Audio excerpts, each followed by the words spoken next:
आज के टॉपिक में पढ़ रहे हैं हम अर्थवेद। ठीक है, तो मैंने इससे पहले आपको करा दिए हैं वेद के। आपका जो चारों वेद हैं उसमें से मैंने 3 आपको पहले करा दिए हैं। आपका जो ऋग्वेद, सामवेद और यजुर्वेद करा दिए हैं, उससे आगे के करा रहा हूँ अर्थवेद। ठीक है, अगर आप चैनल पर नए हैं तो चैनल को लाइक से सब्सक्राइब कर लें, और इससे पहले की क्लास नहीं देखी है तो उसको भी ज़रूर देख लें। ठीक है, नीचे डिस्क्रिप्शन में प्लेलिस्ट मिल जाएगी, वहाँ से आप इससे पहले की क्लासें देख सकते हैं। ठीक है, तो चलिए शुरुआत करते हैं अर्थवेद। देखिए, इसके रचयिता की अगर बात करूं, अर्थवेद के रचयिता, तो अर्थवेद के रचयिता की अगर बात की जाए तो रचयिता कौन है आपके? इसके रचयिता हैं आपके अंगिरस। ठीक है, अंगिरस इसके रचयिता हैं। ठीक है, अंगिरस इसके रचयिता हैं। ठीक है, देखिए अगर बात करूं अर्थवेद में कुल कितने अध्याय हैं और सूक्त हैं, तो इसमें अगर अध्याय की बात करूं, अगर इसमें अध्याय की बात करूं और इसमें आपकी सूक्त की बात करूं कि कितने सूक्त हैं। ठीक है, और इसमें देखिए अगर सूक्त की बात करूं और मंत्र की बात करूं, ठीक है, तो कितने मंत्र हैं, कितने अध्याय हैं, कितने सूक्त हैं, ये भी इसमें पूछ लेता है। ठीक है, तो इसमें जो है आपके 20 अध्याय हैं। ठीक है, और 731 सूक्त हैं, और आपके 5987 इसमें आपके मंत्र हैं। ठीक है, तो इसमें लगभग इतने मंत्र हैं 6000। ठीक है, इतने का तो सामान्य जो 6000 मंत्र हैं। ठीक है, इसमें आपको ध्यान रखना है, सामान्य इसमें आपके 6000 मंत्र हैं। ठीक है, तो ये भी पूछ लेता है, इस चीज़ को आपको नोट कर लेना है। ठीक है, देखिए अर्थवेद पुस्तक को जो कहा गया है वन पुस्तक भी कहा जाता है। ठीक है, वन पुस्तक किसे कहा जाता है आपका, ये भी पूछ लेता है, वन पुस्तक। तो वन पुस्तक किसे कहा जाता है आपका? अर्थवेद को। ठीक है, किसे कहते हैं? अर्थवेद को। ठीक है, तो अर्थवेद को वन पुस्तक भी कहा जाता है। क्यों कहा जाता है? क्योंकि वनों में रहने वाले विद्यार्थियों और साधुओं के लिए लिखी गई थी। वन पुस्तक क्यों कहा जाता है? क्योंकि यह पुस्तक जो थी आपकी, यह पुस्तक जो थी वनों में रहने वाले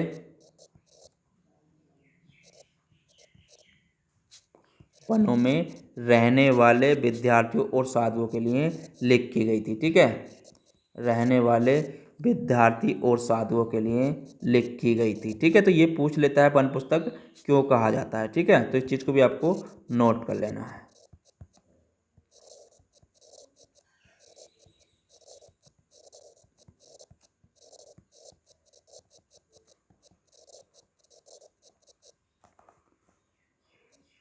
ठीक है, इसलिए इसे वन पुस्तक भी कहते हैं। देखिए अर्थवेद में जो है आपका, इसमें आपका औषधियों, जादू टोन और वशीकरण का उल्लेख है। ठीक है, आपका अर्थवेद में क्या है, अगर बात करूं अर्थवेद में किस चीज़ का उल्लेख है, ये भी पूछ लेता है आपको, इस चीज़ को भी आपको नोट कर लेना है। ठीक है, अर्थवेद में जो है आपका, इसमें आपका औषधियों, ठीक है, काय का आपका औषधियों,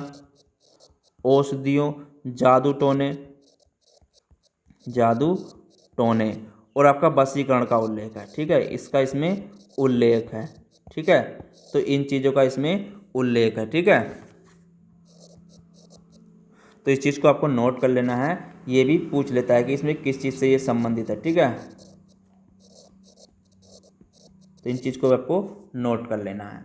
चलिए आगे बात करूँ। देखिए अर्थवेद के उपनिषद, मुंडक उपनिषद में राष्ट्रीय वाक्य सत्यमेव जयते का उल्लेख है। ठीक है, अब यहाँ पे बात आती है आपकी, एक क्वेश्चन पूछता है सत्यमेव जयते कहाँ से लिया गया है। ठीक है, तो इसको भी आप नोट कर लें, सत्यमेव जयते। ठीक है, तो सत्यमेव जयते जो है आपका काय में, आपका अर्थवेद के उपनिषद मुंडक उपनिषद में है। ठीक है, अर्थवेद के उपनिषद, ठीक है, काय में आपका अर्थवेद के उपनिषद मुंडक उपनिषद में है। ठीक है, इसका उल्लेख यहाँ से ये लिया गया है। ठीक है, ये क्वेश्चन भी पूछ लेता है।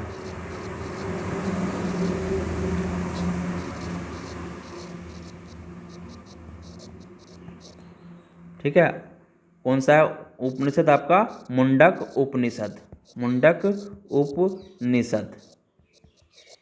तो इस चीज़ को आपको नोट कर लेना है। अर्थवेद के उपनिषद मुंडक उपनिषद से में इसका उल्लेख है। ठीक है, देखिए इसमें आता है आपका जो गोपथ ब्राह्मण थे वो अर्थवेद से संबंधित थे। ठीक है, जो गोपथ ब्राह्मण हैं वो आपके अर्थवेद से संबंधित है। ये भी पूछ लेता है आपका, इसको भी नोट कर लें। जो गोपथ ब्राह्मण थे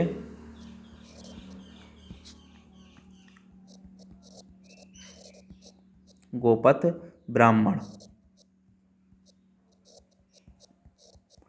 गोपर मत काय से आपका काय संबंधित है, आपके अर्थवेद से संबंधित है। ठीक है, काय से संबंधित है, आपके अर्थवेद से संबंधित है। ठीक है, तो इस ये भी पूछ लेता है, इस चीज़ को भी आपको नोट कर लेना है। ठीक है, जितने भी देखिए जितना भी टॉपिक मैं बताऊंगा आपको सारे पॉइंट बता रहा हूँ और ये सारे आपसे पूछ लेता है। ठीक है, ज़्यादा थ्योरी पढ़ने की जरूरत नहीं है, जितना पॉइंट टू पॉइंट करा रहा हूँ उतना ही आप इसको नोट करते चलिए। ठीक है, देखिए अर्थवेद क्या है, सबसे नवीनतम वेद है। अगर यहाँ पे बात करूँ अर्थवेद की तो अर्थवेद क्या है आपका सबसे नवीनतम वेद है। ठीक है, सबसे नवीनतम वेद भी पूछ लेता है। ठीक है, सबसे नवीनतम वेद, सबसे नवीनतम वेद कौन सा है आपका अर्थवेद। ठीक है, कौन सा है आपका अर्थवेद, तो ये भी पूछ लेता है, इस चीज़ को भी आपको नोट कर लेना। देखिए वेदों की त्रिचा में ऋग्वेद यजुर्वेद सामवेद शामिल हैं। ठीक है, एक चीज़ और पूछ लेता है मैं आपको वेदों की त्रयी में। ठीक है, वेदों की त्रयी ये पूछ लेता है। इसमें क्या देखिए इसमें आपका ऋग्वेद, ठीक है, ऋग्वेद यजुर्वेद और आपके सामवेद शामिल हैं। ठीक है, सामवेद शामिल हैं।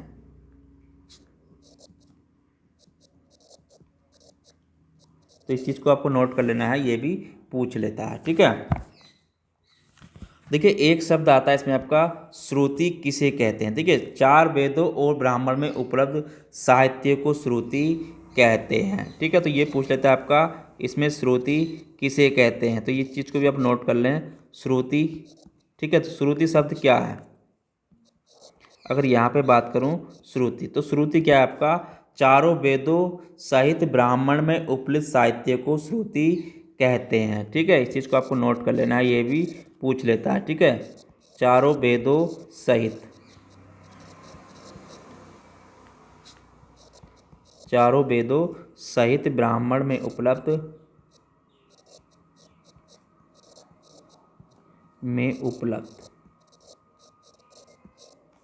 साहित्य को श्रुति कहते हैं। ठीक है,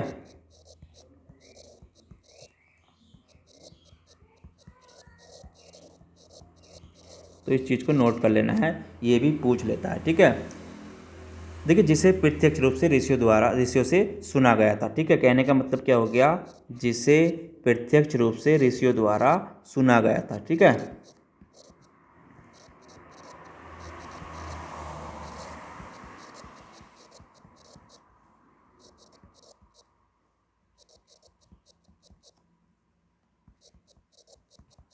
तो इस चीज़ को नोट कर लेना है, ये भी आपसे पूछ लेता है। ठीक है, श्रुति किसे कहते हैं। चलिए आगे बात करें। देखिए ऋग्वेदिक कालीन देवता और उनके संबंधित विषय और क्षेत्र क्या क्या थे उसके बारे में भी बात कर लेते हैं। ठीक है, जो क्वेश्चन बनते हैं सारे मैं आपको करा दूंगा, इसमें आपका कोई क्वेश्चन बच के नहीं जाएगा। ठीक है, चलिए देखिए ऋग्वेदिक कालीन देवता की अगर बात करूँ, आपकी ऋग्वेदिक कालीन देवता, ऋग्वेदिक कालीन देवता, तो ऋग्वेदिक कालीन देवता में अगर बात की जाए, जैसे आपका देखिए इसमें क्या थे, जो देवता थे उसके बारे में बात कर लेते हैं, उनसे संबंधित उनके क्षेत्र विषय क्या थे। ठीक है, देखिए यहाँ पे अगर बात करूँ देवता की और आपके उनसे संबंधित क्षेत्र की। ठीक है, तो उनसे संबंधित क्षेत्र क्या थे या संबंधित विषय की अगर बात की जाए, संबंधित विषय।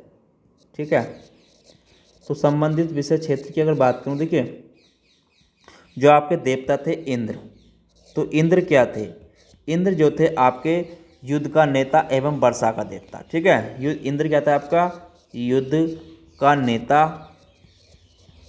नेता और आपके वर्षा के देवता, ठीक है, युद्ध का नेता और आपके वर्षा के देवता, ठीक है, जो आपके इंद्र थे। तो इस चीज़ को आपको नोट कर लेना है, युद्ध का नेता और वर्षा का देवता, ठीक है। उसके बाद इसमें आता है आपका अग्नि। अग्नि क्या थे? अगर अग्नि की बात करूं, देखिए अग्नि जो थे आपके, ये थे देवताओं एवं मनुष्य के बीच के मध्यस्थ, ठीक है, देवताओं और मनुष्य के बीच के मध्यस्थ, ठीक है, देवताओं एवं मनुष्य के बीच के मध्यस्थ, ठीक है।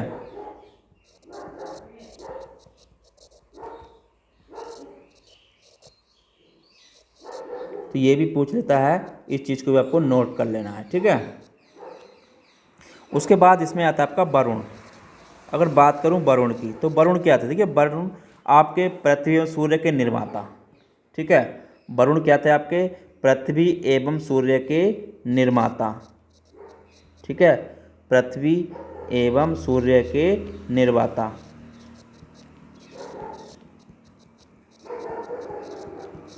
निर्माता थे। दूसरे आपके समुद्र के देवता, ठीक है, कौन थे आपके? ये भी वरुण ही थे, ठीक है, समुद्र के देवता, समुद्र के देवता हो गए। और विश्व के नियामक एवं शासक, ठीक है, विश्व के नियामक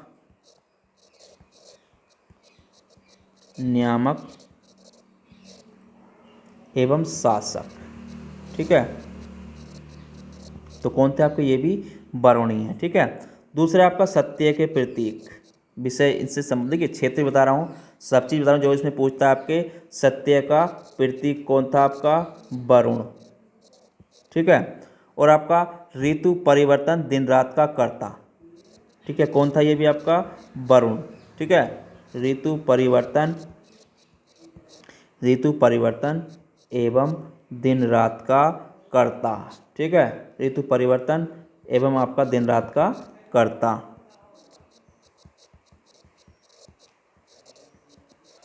तो ये भी कौन था? आपका वरुण ही है, ठीक है। उसके बाद इसमें आता है आपका सोम देवता, ठीक है। अगर बात करूं सोम देवता की, तो सोम देवता क्या? देखिए सोम देवता आपके वनस्पति देवता थे, ठीक है, ये थे क्या थे? आपके वनस्पति देवता, ठीक है, वनस्पति देवता कौन थे? आपके सोम।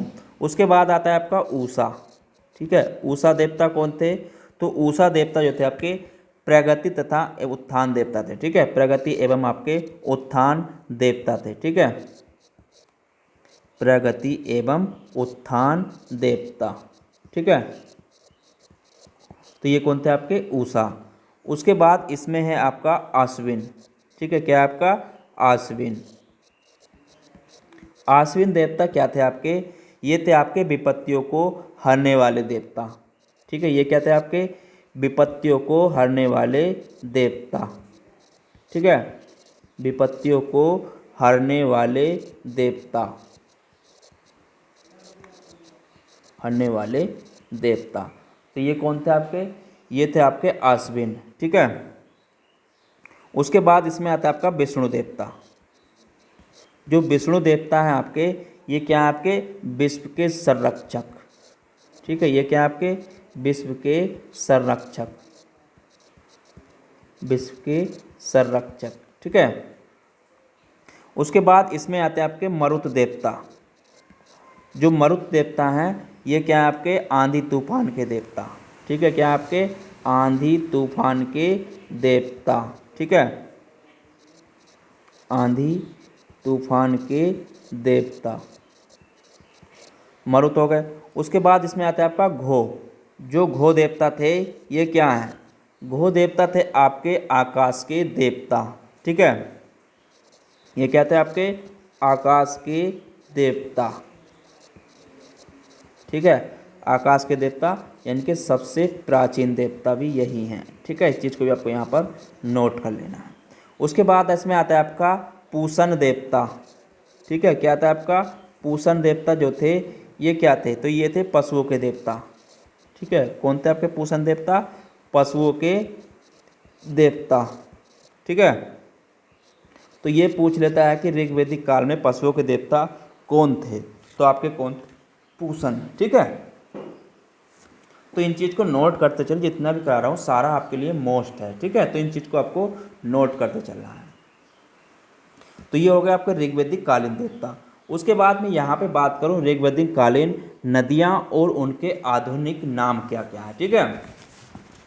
देखिए, तो इसमें आगे इसको भी नोट कर लें। अब आगे मैं कराने वाला हूँ आपको जो इसमें है ऋग्वैदिक कालीन नदियाँ उनके आधुनिक नाम, ठीक है।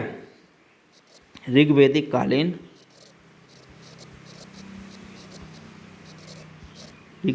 कालीन नदियाँ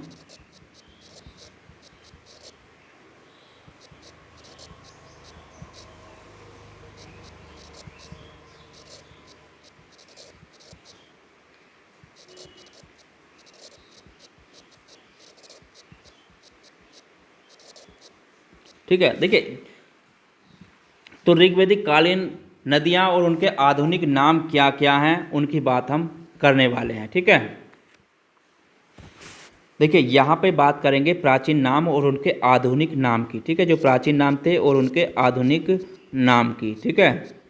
प्राचीन नाम और उनके आधुनिक नाम,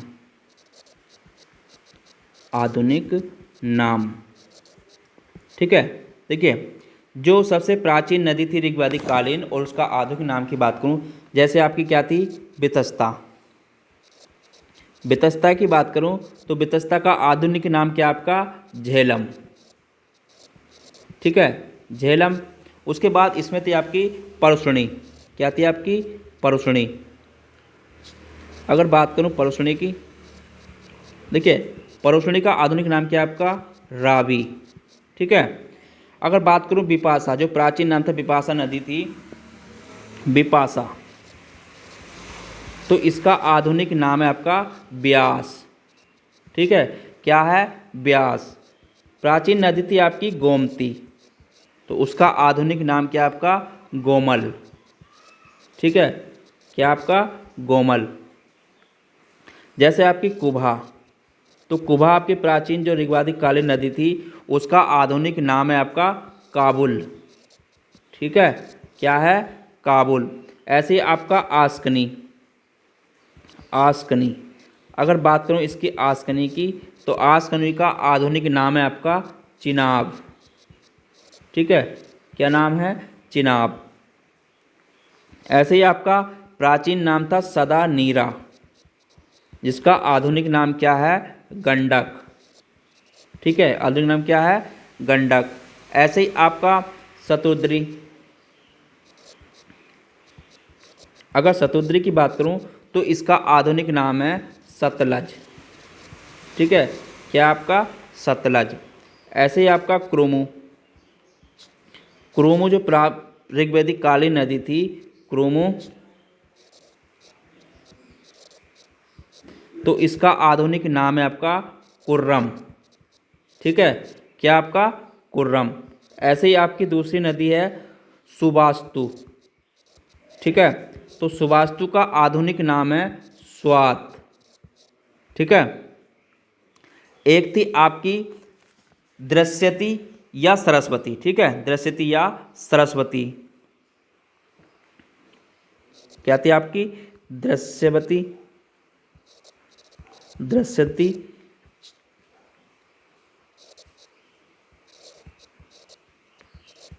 दृश्यति। तो इसे क्या बोलते हैं, घग्गर भी बोलते हैं, ठीक है। इसे क्या बोलते हैं हम, घग्गर भी बोलते हैं, ठीक है।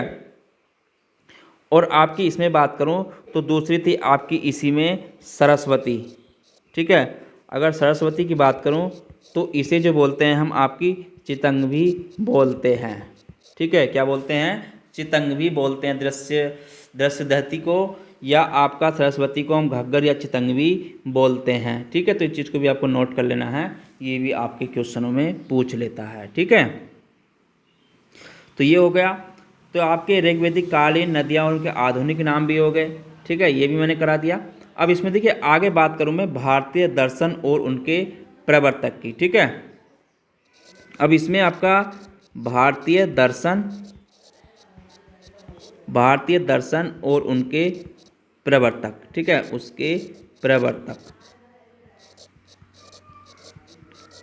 भारतीय दर्शन और उसके प्रवर्तक की बात करूँ, ठीक है। अगर यहाँ पे बात करूँ दर्शन और प्रवर्तक की, दर्शन और प्रवर्तक,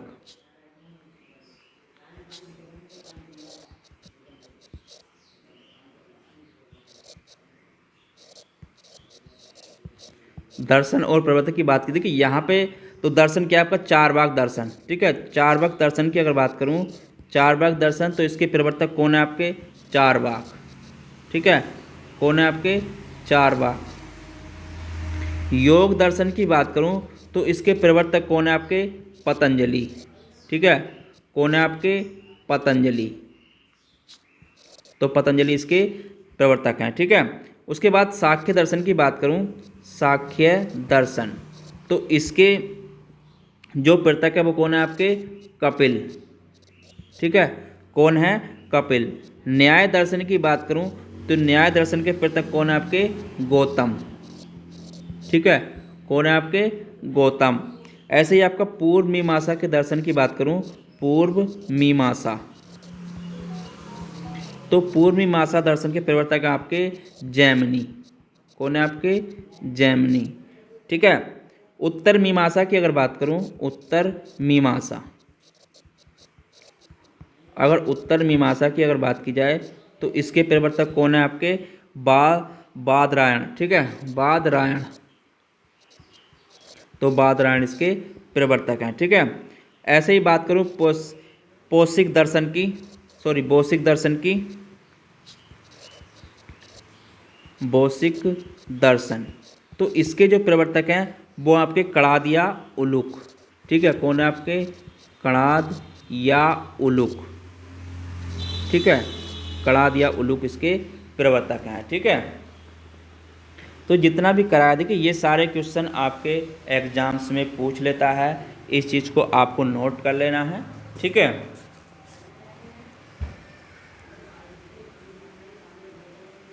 तो इस चीज़ को आपको जितना भी कराया सारा आपका मोस्ट है और इस चीज़ को आपको नोट कर लेना है, ठीक है। तो देखिए आज के टॉपिक में यहीं पर विराम देता हूँ और इसमें जो बचा है कल आपका मैं करा दूंगा, जो उत्तर वैदिक काल का आपका सारा इसमें आपका करा दूंगा, ठीक है। आगे कराऊंगा आपका उत्तर वैदिक काल, ठीक है। तो ये हो गया आपका जो मैंने करा दिया आपको। अभी तक मैंने आपको सिंधु घाटी की सभ्यता करा दी है और वैदिक संस्कृति करा दी है और आपका वेद करा दिए हैं, और कल आपका मैं करा दूंगा उत्तर वैदिक काल, ठीक है। तो उत्तर वैदिक काल मैं आपको कल करा दूंगा। आज के टॉपिक को यहीं पर समाप्त करते हैं, फिर मिलेंगे कल एक नए टॉपिक के साथ। जब तक के लिए धन्यवाद। अगर चैनल पर नए हैं तो चैनल को लाइक शेयर सब्सक्राइब जरूर कर लें।